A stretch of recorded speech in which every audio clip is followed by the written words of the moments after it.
Dear students, in the previous classes we have dealt various theories of entrepreneurship. Today we will be dealing a few left out entrepreneurship theories.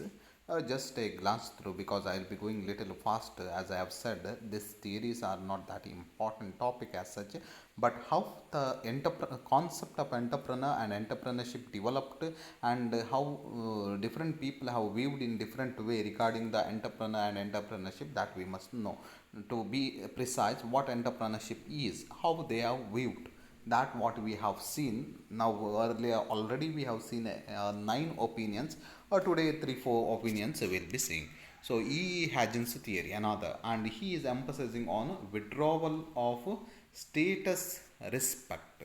So just before I begin to read and give you an explanation, just I will make it clear what it is. Withdrawal of status respect means a group always sees that no status withdrawn, and to achieve that status, this withdrawn group strives and enters into the entrepreneurial activities. For example, one person who is very last in the class, so he is striving, and one day he is trying to become a first.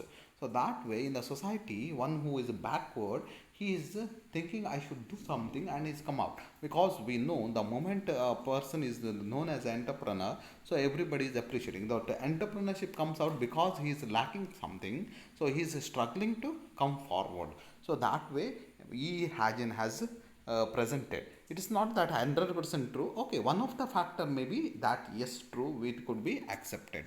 E. Hagen, in his theory, had accredited the withdrawal of status respect of a group as the starting point for the entrepreneurship development process. Before we discuss the concept of withdrawal of status respect, let us try to consider the various crucial facets of the theory. So, the theory is based on a general model of the society. His theory viewed the entrepreneur as a troubleshooter who contributes to economic development. A person who is a troubleshooter means gives something by troubling to the contribution or to the economic development. So the creativity of the entrepreneur brings about social transformation and economic development. Economic growth is associated with the social and political changes. He did not encourage the entrepreneurs to imitate others' technology. It's not just following the others. So he's coming up, striving out with something new, because he's struggling. He wants a status respect. Hagen had ascribed the genesis of entrepreneurship to withdrawal of status respect of a group. He doesn't speak much about just the individual, what you call people who are struggling, but a group as such, one community. So the social group that experiences the withdrawal of status respect engulfs itself into aggressive entrepreneurism. In such a situation, the status losing group and the members of status losing group endeavor to regain their status by undertaking rigorous entrepreneurial drive. So the group which is just feels that they are what you call left out. So the group, all the members there try to become the entrepreneurs. Hagen had suggested the events that could create as well as indicate withdrawal of status respect of a social group. First, dislodgement of a traditional elite group from its prior status, and a second, deformation of valued symbols through some change in the attitude of the superior group, and third, unpredictably of predictability of status symbols in the changed allocation of economic power. Fourth, when social group doesn't enjoy the expected status when it migrates to a new society. What is this? Status group doesn't get a proper status there, automatically they will migrate to the another group and another society, and they do something. So it's because of the something lacking of the group, they will come with the entrepreneurial activities. So the 4 possible reactions to the withdrawal of status respect, which relates to 4 different personality types. The retreatists, the various personality types is given here. An individual who works in the society but is indifferent to the work and position. He is working but he is indifferent to his work and the position. Second one is a ritualist, An individual who works in the manner accepted and approved by the society but has no hopes of improving his or her position according to the society wants, like that he will work, but whether he is improving his position or remains same in his what you call group, that is a question mark. The reformist, an individual who fights against the injustice and tries to rebel against the established society in order to form a new society. This is something rigorous here. The reformist, what he does is he will work against injustice that is happening to him, and he wants to fly with colors. The innovator, an individual who endeavors to bring about new changes and utilizes all opportunities. This personality reflects the personality of an entrepreneur. So here actually this is an comes out as an entrepreneur. He endeavors to bring out new changes. Okay, what is happening? So these are not going to be the entrepreneurs. The retreatists, rituals just follows in his group what was done legally accepted. Retreat is indifferent, nothing happens like that. Reform is fights for justice, but innovator works something new. So withdrawal of what you call respect is earned there. This theory is criticized. Just to point some criticisms here too, I have given. The theory lacks general application. So this theory is not generally applicable. It is not always true that all the social groups have behaved in the manner as advocated in the theory. What theory says is because entrepreneurship is coming up because of the what you call particular groups are left out or not in a mainstream. So actually that is not true. It's not real. The theory ignores the various other factors accountable for development of entrepreneurship. As we said, the entrepreneurship development because of what you call risk taking, innovation, change, all those things. But nothing as stressed in this. So these are the criticisms levied on this theory.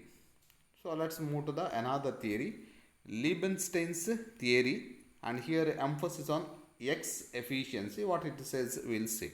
The concept of X efficiency was introduced by Harvey Liebenstein, a noted economist, in 1966 in his article titled Allocative Efficiency versus X Efficiency. So this concept is developed by Liebenstein only. Earlier this word itself was not there. What it is, that we'll understand here. This is also referred to as X inefficiency. So in general, X inefficiency refers to the difference between the optimal efficient behavior of business in theory and the observed behavior is practice, which occurs owing to different factors. This you leave it, nothing to do here. Actually, we'll begin with here what X efficiency is. X efficiency refers to the effectiveness with which a given set of inputs are used to produce outputs. So X efficiency refers to the effectiveness with which a given set of inputs are used to produce outputs. So what are the inputs that are used to produce the output? That is marked here, and it is a effective use. So it may be a land, labor, material, whatever is there, making a effective use.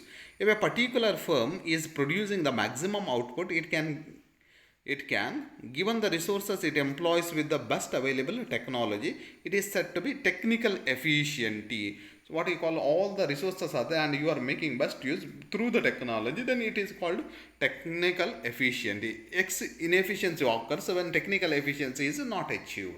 So if technology is not taken out, then your this one output is very low, and such is called technical inefficiency. One is technical efficiency, that X efficiency means with what you are earning efficient. Here you have said technical, whether it is a raw material, anything from where one of the factors of production you are stressing more. Whenever an input is not used effectively by the difference the difference between the actual output and the maximum output attributable to that input is a measure of the degree of X efficiency. How to measure, that is given, not so important for us, but just know what X efficiency and X inefficiency is. When it is not working accordingly, then it becomes X inefficiency. Harvey Liebenstein had mentioned that for all allocative efficiency, the whole economy was considered, whereas in case of X efficiency, just specific companies and industries are to be considered. So, in the X efficiency, not everybody is considered. There are certain industries who is focusing on the innovation. So X efficiency arises either because the firm's resources are used in the wrong way or because they are wasted, that is not used at all. So actually where it is focus is here making the best use of firm's resources. The entrepreneur has been entrusted two roles. First, the role of a gap filler, and second, an input completer. The production function usually has certain deficiencies. These deficiencies and a gap arise because all the factors of production function cannot be marketed. The entrepreneur has been entrusted the job to fill the gaps in the market. The second role of the entrepreneur is input completion. The entrepreneur has to mobilize all the available inputs in order to improve the efficiency of existing production method. So, whole target is effectiveness and efficiency. Liebenstein advocated two types of entrepreneurship. First type is the routine entrepreneurship, which involves the important functions of management of business. Second type is of the new entrepreneurship. So, routine entrepreneurship and new entrepreneurship. In the routine, just functions of management, which involves innovative entrepreneurship. So, the two things he has focused here: routine and sorry.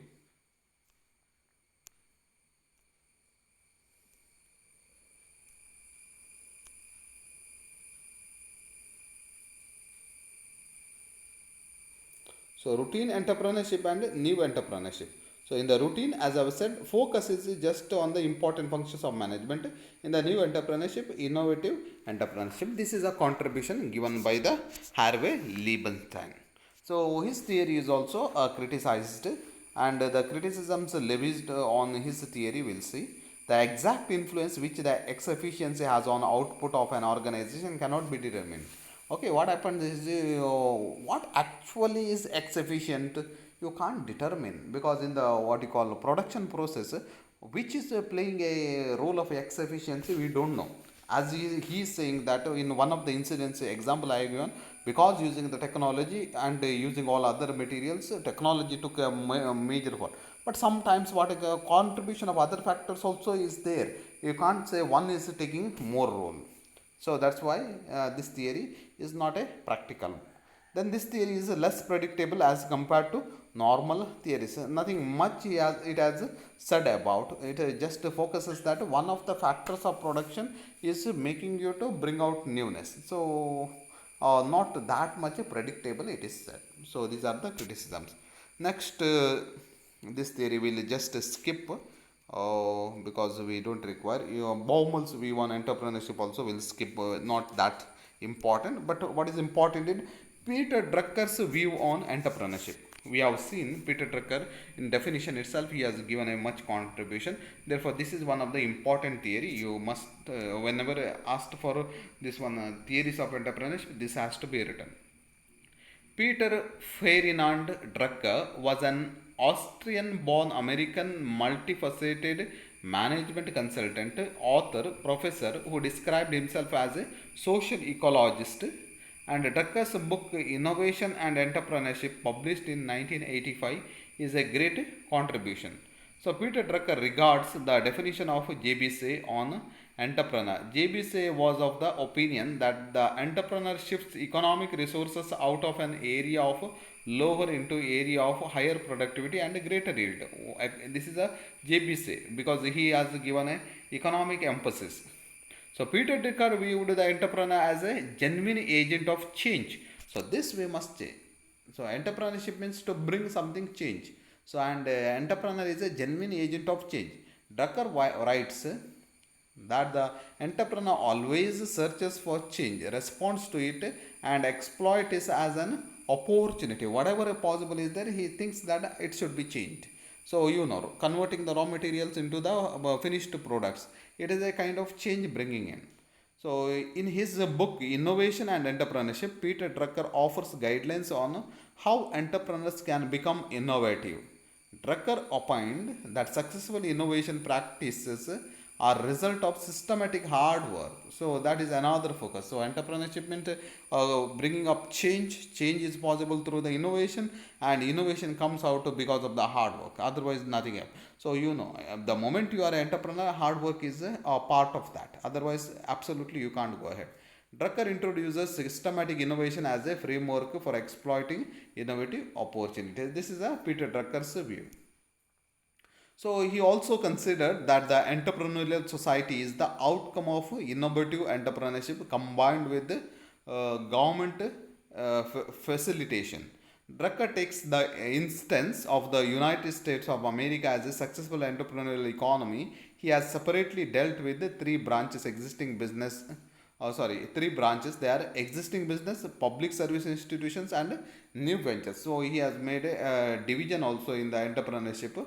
Existing businesses, whatever they, then public service institutions. It's from the government point of view. Then new venture. Somebody does new things.